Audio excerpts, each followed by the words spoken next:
We'll just start. The COP President will make some opening remarks and then we'll open the floor for questions. Just as a note, we have a microphone, so if you raise your hand, someone will bring it to you. If I can ask, if you don't touch the microphone, we've got standing microphones, obviously, for COVID, so if I can ask you not to touch it when it's put in front of you. Thank you. Great. Well, thank you all for coming. And look, I'm very pleased to say that we're off to a good start at Cop26. Leaders came armed with the ambition that they should rightly be showing, and of course the commitments we have seen so far are welcomed. It is clear there is no turning back. The world is firmly united in delivering a net zero resilient future. 90%, around 90% of the world's economy is now covered by a net zero target, and this compares to less than 30% when the UK took on Cop26. And as I've said on many occasions, Paris promised, and therefore Glasgow must now deliver. And so we want at this COP to be able to say with credibility that we are limiting global temperature rises to well below 2 degrees, pursuing efforts to 1.5, and that means keeping 1.5 degrees within reach. And I want to be absolutely clear here, we are not deviating from the Paris Agreement pledge, but we are an unapologetically high ambition presidency. And yesterday we saw the start of that with commitments from countries across the world to halt deforestation, curb methane emissions, and ensure that finance is flowing to cleaner, more resilient infrastructure. And the most vulnerable countries are at the front and center of my mind. Today is Finance Day. Countries are setting the tone on ambition, and now, of course, the finance needs to follow. As I've said over the last couple of days, it is regrettable that we are highly unlikely to have met the $100 billion goal in 2020. But on the basis of information submitted by donors, the OECD analysis shows that developed countries will make significant progress towards the $100 billion goal in 2022, and I believe it also provides confidence that we will meet it in 2023. And over the 5-year period from 2021 to 2025, we will likely be above $500 billion in aggregate. And of course, whilst I'm here as COP President in a neutral role, I'm very pleased that the UK has doubled its climate finance commitment to £11.6 billion, and then yesterday announced a further £1 billion, taking our commitment to £12.6 billion. And it's encouraging that developed countries have stepped up over recent months, and indeed even recent days, in terms of finance, and I hope through negotiations and more broadly, we will be continuing to increase the focus on adaptation and access to finance, which matters a great deal to many of the most climate vulnerable countries. And I think today the force of the private sector is plain to see. And now, of course, the task is to ensure that finance flows to where it is needed most. I was also encouraged by yesterday's announcement of the South Africa Just Energy Transition Partnership. This is a sort of country partnership-led model that we need to see much more of in the coming years. And it is about making sure that countries are supported to shift to clean energy and that no one is left behind as we consign coal to the history books. Now, let me turn briefly to the negotiations. These, as you know, have started. I'm cautiously optimistic that we are making progress across a significant spectrum of issues. We have initial draft texts emerging across a range of the issues that are being discussed. And I have to say, I'm very pleased that the can-do attitude that's been shown by the leaders is so far being reflected in the negotiating rooms as well. We've also been consulting on the cover decision, where there is an opportunity to pick up on the call from world leaders for greater acceleration in climate action during this crucial decade. And this morning, heads of delegation had a productive discussion on this topic. On logistics, I also want to thank all the negotiators and the observers for bearing with us as we adjust to delivering an extraordinary COP in such extraordinary times. The daily testing regime is rigorous, but it is important and it is there to protect us and also, very importantly, the people of Glasgow. And of course, the UNFCCC are adjusting and improving our processes every day, and we are committed to ensuring that we deliver an inclusive and transparent COP26. With that, I will pass to Patricia if she wants to make any opening remarks, and then we'll go to Q&A. Thank you. Thank you very much, Mr. President. And let me just maybe highlight some of the announcements that have been made that I think are encouraging regarding the question of climate finance, and that I hope will allow us to make progress towards the ultimately objective, which is to move the billions to the trillions in order to be able to support the deep transformation of the world that is required. The co-president has already mentioned the announcement by the UK. Climate finance envoy Mark Carney said this morning in the speech he gave, make no mistake, the money is here if the world wants to use it. He also said there is fuel for finance and finance to fuel the world's climate ambitions. I think those phrases very, very clearly express the situation. There is the money, we need to mobilize it for climate, we need to put it at the service of this, that is really achieving the transformation to address the biggest challenge for humanity. Some other announcements. For example, yesterday, the United States joined Britain, France, Germany, and the European Union in a multi-billion-dollar partnership to support South Africa finance a quicker transition from coal. This initiative is valued at $8.5 billion overall.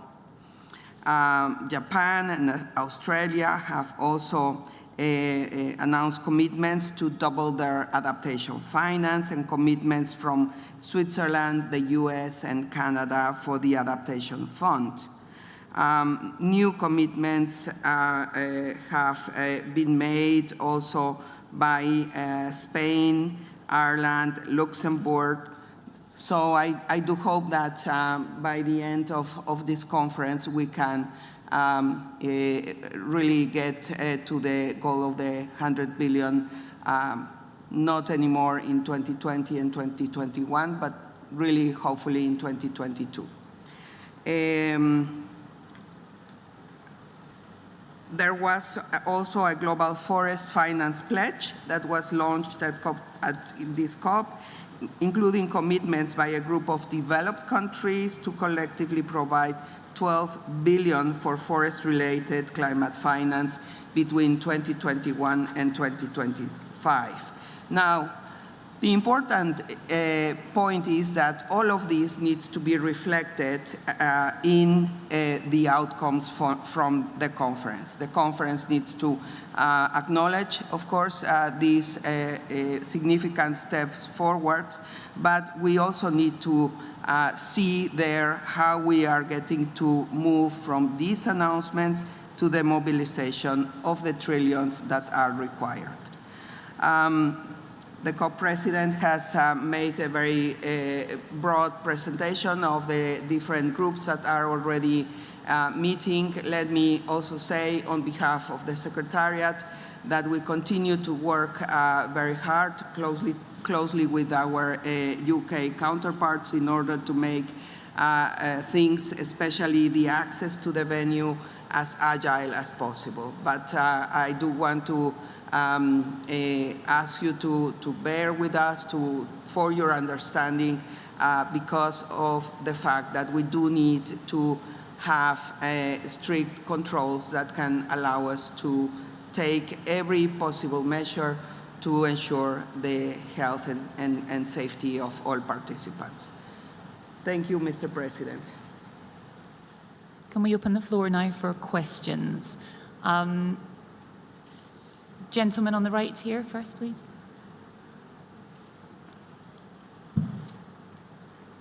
Thank you very much. I'm Sebastian Montes from Forbes. My question regarding the emerging markets. How is going to be the finance for the emerging markets, and how are you planning to help countries such as Colombia and Latin America to ensure this transition to climate-friendly technologies in order to help them to ensure their climate safety, in order to taking into account that they are one of the most vulnerable continents in order to the climate consequences that can come in the future? Thank you. Let me start on that. Well, obviously we've talked about where we are in terms of the $100 billion delivery plan. Clearly, countries that are eligible for that will be able to get support. I think there is a wider piece here as well about how do we support countries, for instance, with a clean energy transition. As you know, there was yesterday we launched together with Rockefeller a fund, £10 billion initially, building up to $100 billion by 2030, as part of supporting countries to make that clean energy transition. We started off a Energy Transition Council as part of our Cop26 work. That is going to continue for at least the next 5 years, and we will be working in partnership with that particular fund as well. And I think this goes to the heart of what Patricia and indeed world leaders have also talked about, is that the public finance is absolutely vital, and we need to make sure that that is delivered. But ultimately, this is also a case of ensuring that we are leveraging private finance as well to support the transformation we need to see around the world. Lady in the green here.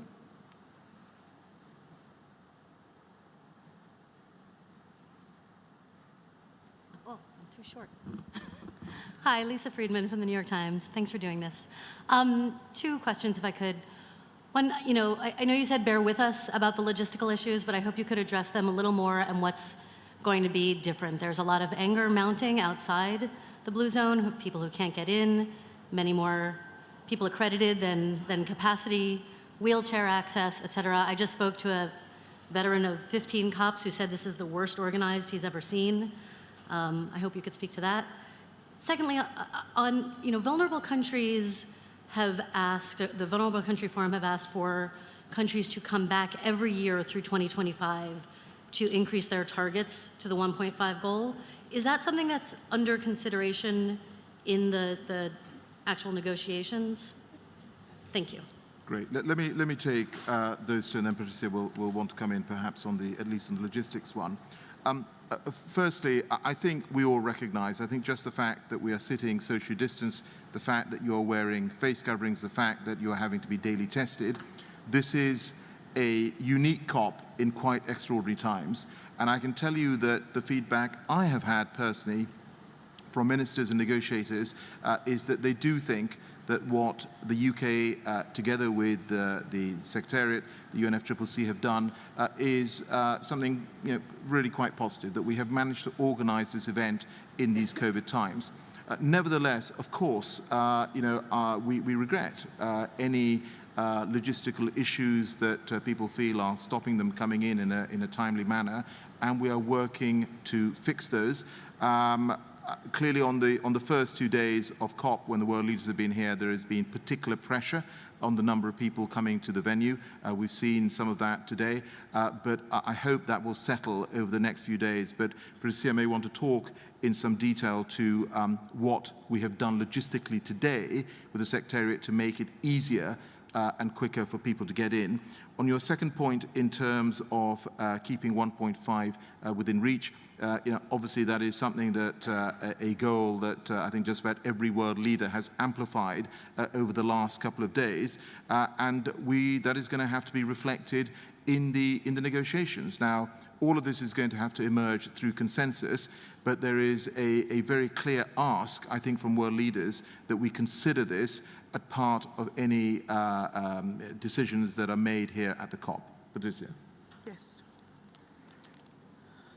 Thank you, Alok. And well, as the president is saying, really the fact that we are operating in COVID context has completely changed the way that we can put the premises at your disposal. Look at this room. Normally we would have at least twice as much as the capacity that we have right now. We are used to having also rooms packed with people that are standing if there is not enough seats. So that's not possible.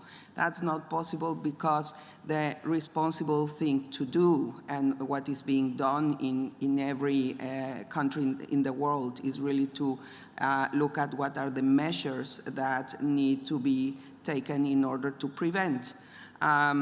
So this is really, and I kindly ask you to take this into account. Let me give you an example. One of the situations is that the lanes, the security control lanes have been reduced because they need to have, there needs to be more distance between all of them. So we do have a huge area, as you can see, and I'm sure you are all feeling it in your feet, that the COP venue is really very big.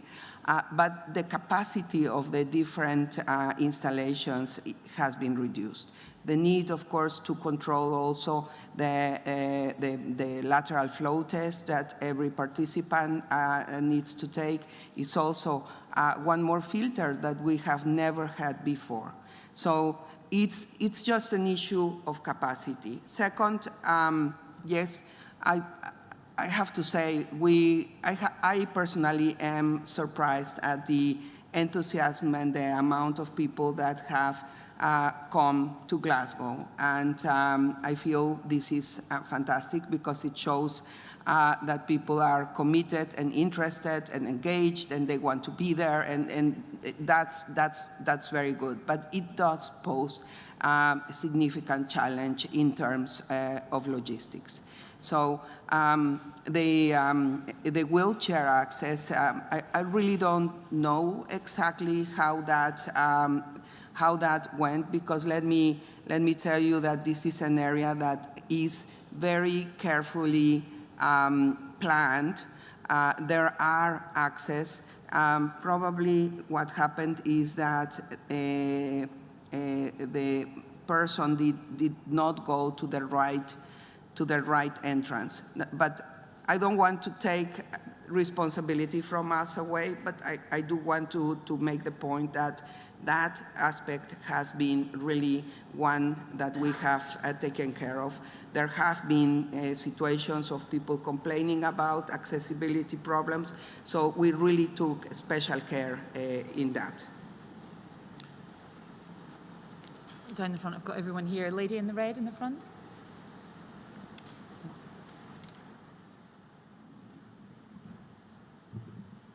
Continuing with the logistics, not maybe with the issue with the entrance, but on the transparency on the process of the negotiations. To Mr. Jarma, you mentioned that it was a great beginning of the COP, but today on a previous conference, the civil society said that it was the least inclusive beginning of the COP over the last decade. I would like to know, how are you going to reorganize the participation of civil society during the negotiation process? And to Ms. Espinosa, I would like to know a little bit more about the role of private sector on climate finance. Thank you. Forgive me, can I ask your name and where you're from? Sorry. Thais Gadalara from the Media Redacción from Argentina. Thank you. So thank you for those two questions. I think firstly, in terms of transparency, look, we are totally committed to this being a very inclusive COP. You've heard our responses to the previous question. I'm not complacent, Patricia is not complacent about this. We have a regular discussion every day, in fact, to try and address the issues that are emerging. You will know that at one point there was a discussion around a ticketing system for people to gain access to rooms. We consulted with parties. Parties felt that wasn't the right approach, and so we put something else in place.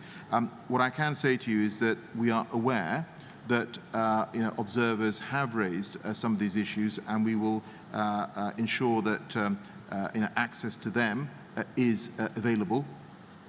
You will also know that in addition, of course, to physically being in the rooms, there is access virtually where people can actually tune in and see the discussions that are ongoing.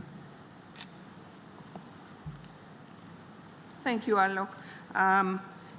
Let me make also a comment on the transparency of and the inclusiveness. Imagine this is the first time that we have asked governments to be represented only by 2 delegates in the room.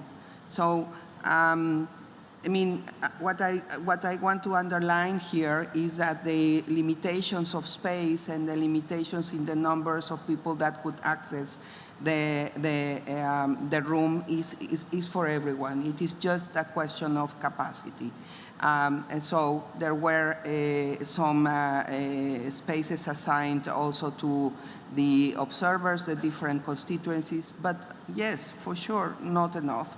But it's really just a question of capacity. The same about the delegations. Normally, you know how many people are in those rooms. This time, it was just not possible. Regarding climate finance and the private sector, well, I would say that especially at this COP, since we met in Madrid, I think what we are seeing is really a big change in the finance sector, including and especially the private finance sector that is realizing that climate risks are very important for their portfolios and that they need to align their portfolios to a more sustainable way of doing things. If you look at the program of activities in the climate action space today, it's just amazing. The level also of the panels, the president was chairing one panel this morning. There was another panel with Kristalina Georgieva, the head of the World Bank. I met this morning with the CEO of Citi, who, by the way, is a woman, which made me feel very happy. So it is really a remarkable change. Gentleman at the front.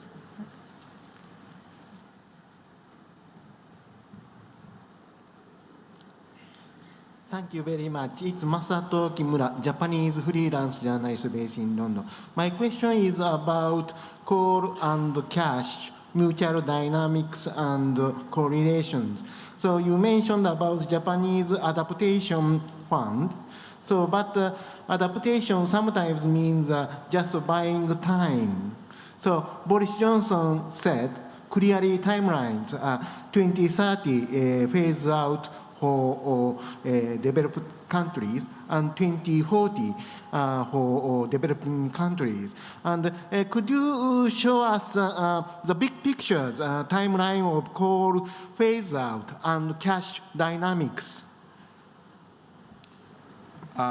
Well, I think, well, let me take that question. So firstly, in terms of coal, I think what you have seen is quite a remarkable change over the past months, in the sense that we've got all the G7 who have now committed in May at the Climate Environment Ministers meeting that I co-chaired, to say that they will not be financing any international coal projects from this year. We had the same commitment from South Korea, and then you've seen at the UN General Assembly, China also has now committed to ending international coal financing. Of course, we are seeking further commitments when it comes to domestic coal from countries, and we'll see where we get to. I think we do recognize that what we are asking from some countries is going to be really very, very challenging. But I think this goes back to the point about how do you support countries to make a clean energy transition. And I just briefly mentioned in response to an earlier question, the Rockefeller Fund, which has been set up by Rockefeller and Bezos and others collectively. I think that is what we're going to need to do to particularly support developing economies as part of their energy transition. On the issue of cash, I think we've discussed that in terms of where we are on the 100 billion delivery. But then, of course, what also matters is the private finance mobilization as well. And I think both Patricia and I have discussed that in questions just now. The second row lady here, please.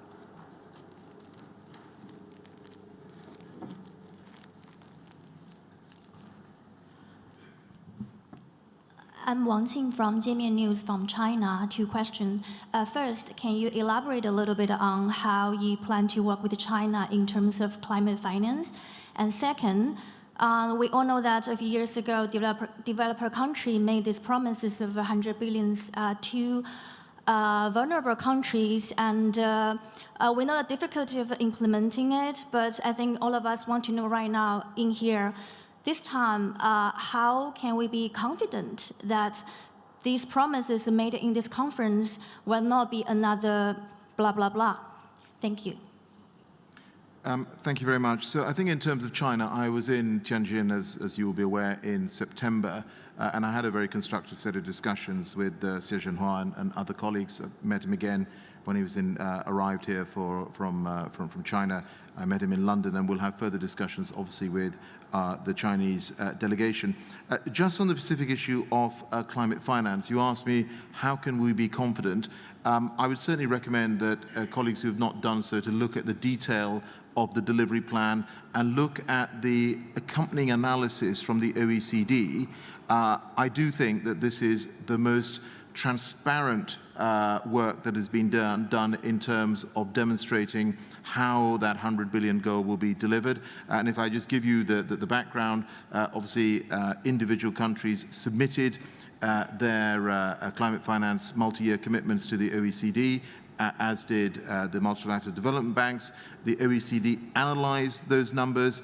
If you look at the detailed report from the OECD, it sets out the very detailed criteria that they applied to these numbers, and then they also used a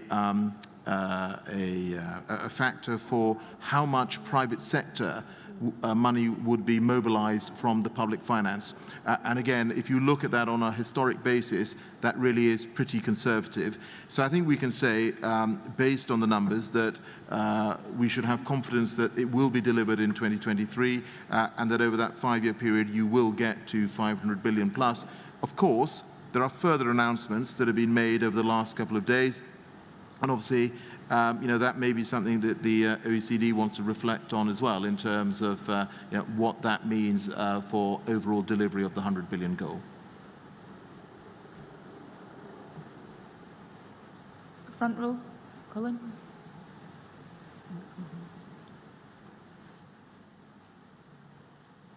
Colin Fernandez from the Daily Mail.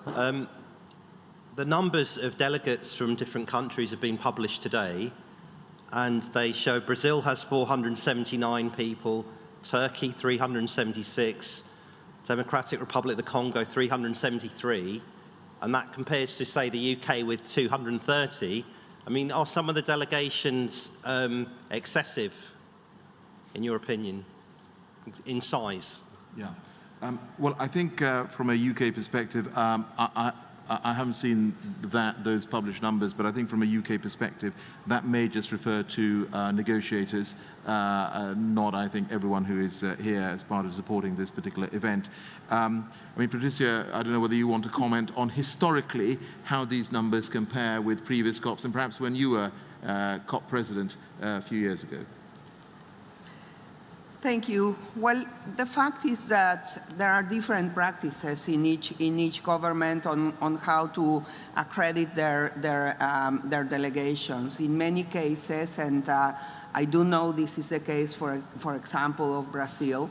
They include in the delegation people from the private sector, from civil society.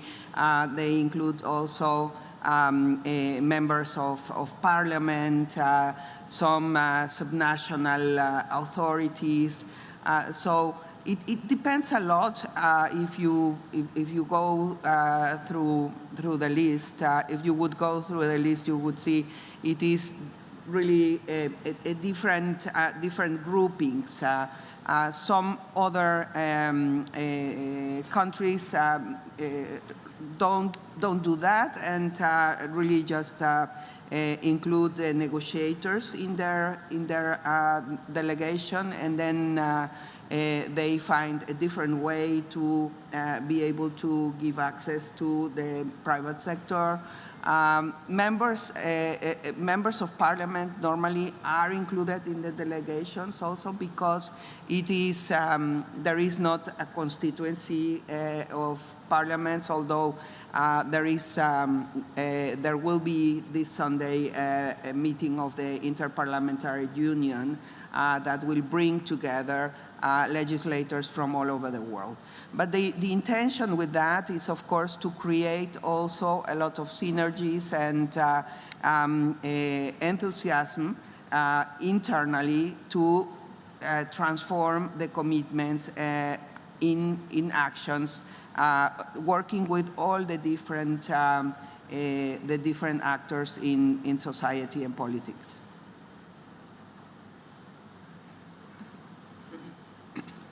Lady with the pink mask here.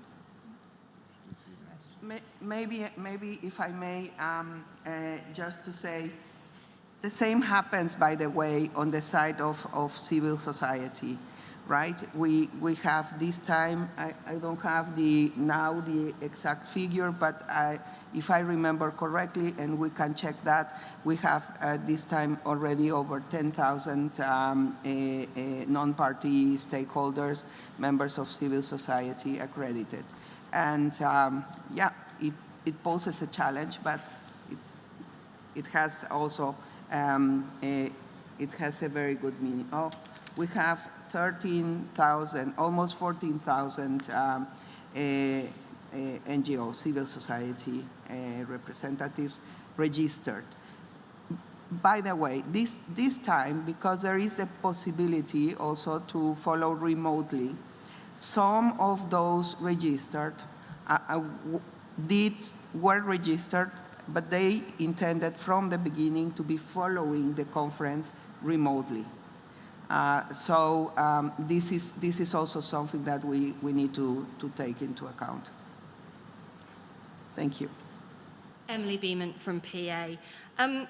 Sharma and Executive Secretary, do you think enough new announcements on mitigation, leaving aside the methane and the forests announcements, were made at the World Leaders Summit to reassure vulnerable countries that major emitters are serious about delivering on the 1.5 goal, and how do you think that that will feed through to the negotiations over the next 10 days on the decision that we hope will come out of it at the end? Yeah. Well, thank you for that. Obviously, we have seen some more NDCs that have emerged, and I think if you look at the net zero pledges, as I said, we are at around covering 90% of the global economy. We're less than 30% of the global economy when we took on Cop26. But one of the earlier questions was around how do we address any gap in ambition. We know that to keep 1.5 within reach, we are going to effectively need to halve global emissions by 2030. When we had a meeting of ministers in Milan and then previous to that in London, clearly there was a consensus emerging that we are collectively going to have to address the issue of how we close that ambition gap, and that is something that will have to emerge through consensus and discussion at this COP. Well, I can. The only thing I would add to what the President has just mentioned is that We have been receiving in the last days also some additional NDCs. We don't have yet the update to give you the whole picture. There will be an event on NDCs on Friday, if I remember correctly. So that will be an opportunity to look at it. But the fact remains that we have a gap, and that we have really to work on how are we going to address that gap. And this is I would say, in terms of ambition, the biggest challenge of this conference. On the good side, I can tell you, I haven't heard anybody saying, no, we don't want to work on that, or that is not something that is important. So I really hope that we find a good way forward. This lady here. Hello, Mr. President. I'm Hu Yue from Caixin Media China. I have two questions. The first about the Chinese NDC. I saw some reports of the Chinese released NDC saying that China didn't make any new promises and maybe so full short expectations of the goal. I want to know is if you have any comments on the Chinese NDC. And second is about the $100 billion. I know that the goal hasn't been met yet, but even for the realized part, I think that the developed countries and developing countries, they have different opinions on like whether this money really goes to the climate change financing or whether it should belong to, or it's just the traditional maybe infrastructure establishment or project. So how do we to solve this kind of disputes even for the realized parts, or we just like do we have a more strict specific rules and to make sure that people agree and have consensus on this this funds where it's going to and which part should it fall into? Thank you. Well, great. So I think firstly in terms of the classification of climate finance, I mean obviously the analysis is done by the OECD, and we know that the last set of numbers that we have is for 2019, where just under 80 billion was shown to have been mobilized. And I think if you look at the criteria the OECD use, it is actually pretty robust. So I think you can use the OECD analysis as a pretty good benchmark on what is being mobilized. On your second issue about China's NDC, yes, I think it showed a little bit of movement from the 2015 NDC. So, for instance, I think there is now a renewables target which is enshrined in the NDC of I think 1,200 gigawatts of renewables by 2030. But of course, I would like more from China. I would like more from indeed all countries. And I think the whole point of this COP is for every country to come here and demonstrate leadership. And I think that's what I hope we will see over these next 2 weeks as part of the negotiations, for every country stepping up, showing leadership, and playing a really constructive role on reaching what I hope will be a positive set of conclusions at the end of this COP. Anything particular? No. Okay. Sorry, did you have your hand up earlier? This gentleman here.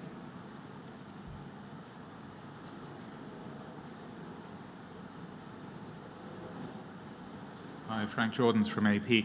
Mr. Sharma, I'd like to come back to the topic of the day. Something you said this morning when you compared the leading financial institutions to an environmental campaigner. I think his name was Swampy, and you said they are the new Swampies. Some climate activists were a little bit baffled by this comment because you were referring to the same investors who for the last few decades have been funding fossil fuel companies. So isn't this the ultimate greenwashing of the financial industry? And Ms. Espinosa, in that regard, do you think it's right that investors should be making a profit from solving a problem that they were partly responsible for causing? Well, I think the analogy I was making was actually to demonstrate the fact that what we have seen over the last few years is a big move in the private sector and the financial services sector to go green. You know, I remember when I started in the city in the 1990s. You know, clearly climate finance, investing in green was not mainstream. I do believe it is now mainstream. You know, you've seen the commitments that have been made by financial services firms. You've seen through the Race to Zero campaign, the UN campaign, which commits non-state actors, corporates as well, to go to net zero by 2050 on science-based targets. That has had a big pickup as well. So I think the point I was making is that there is a big momentum from the private sector in pursuing green growth, and that I think is something we should all welcome. Well, on my side, my comment would be, you know, there's no doubt that we need to have a complete transformation, deep transformation of the economies, and that includes, of course, the private sector. We, yes, of course, would hope that there could be some willingness to work closer together in a collaborative way so that solutions can be more easily and more widely used in different countries. But it is a fact that we need the private sector to do this deep transformation. Can I just check for time, as Executive Secretary? Are you okay for another couple of questions? What time do I need to go? Let's do a couple more. If that's We'll do a okay. couple more. Let's do a couple more. Gentleman here, Yeah, just got your hands up.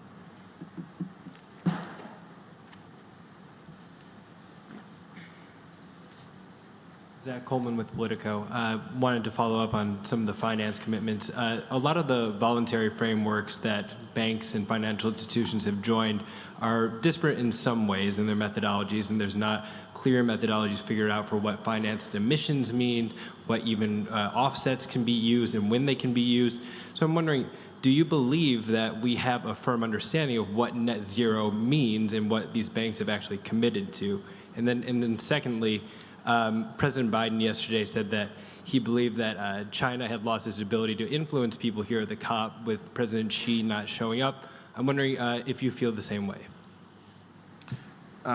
So I think your first question is about, you know, how do you verify whether or not the commitments that are being made at the end of the day are going to deliver net zero? So on the Race to Zero campaign, which I was just talking about, of course, those commitments are analyzed. You are required to put science-based targets in, and you know, GFANZ, which was referred to earlier, you know, their members are again required to set science-based near-term targets within 12 to 18 months of joining that particular grouping. And as I understand, around 90 of the founding institutions have already done so.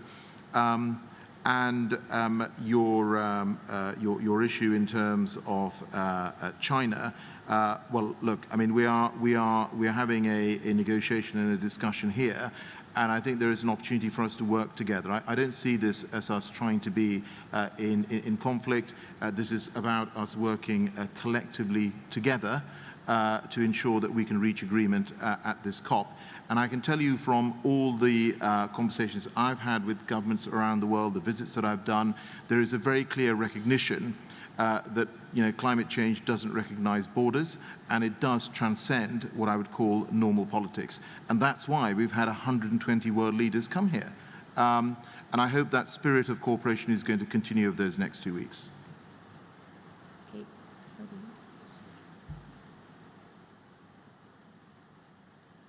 Thanks. Leslie Hook from the Financial Times. 2 quick questions.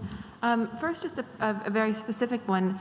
Did China have the opportunity to join by video link for the world leaders stage? Was that ever an option that was presented, or was it sort of a, you know, did they have that choice, or was it your choice?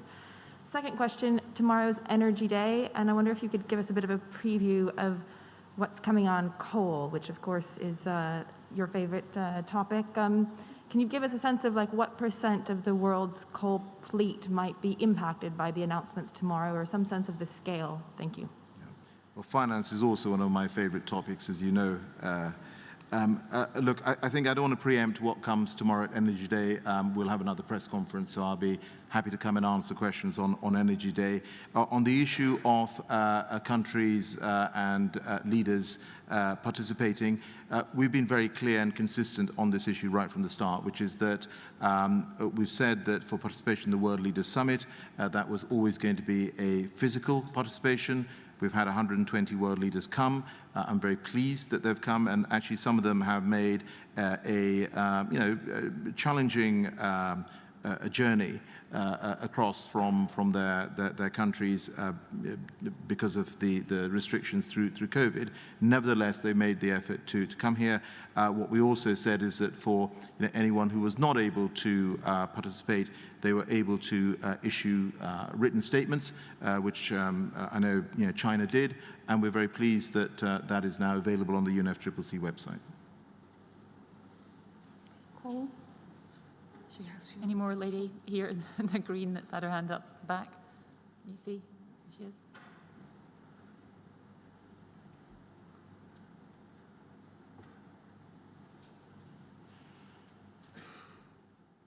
Caroline O'Doherty from the Irish Independent.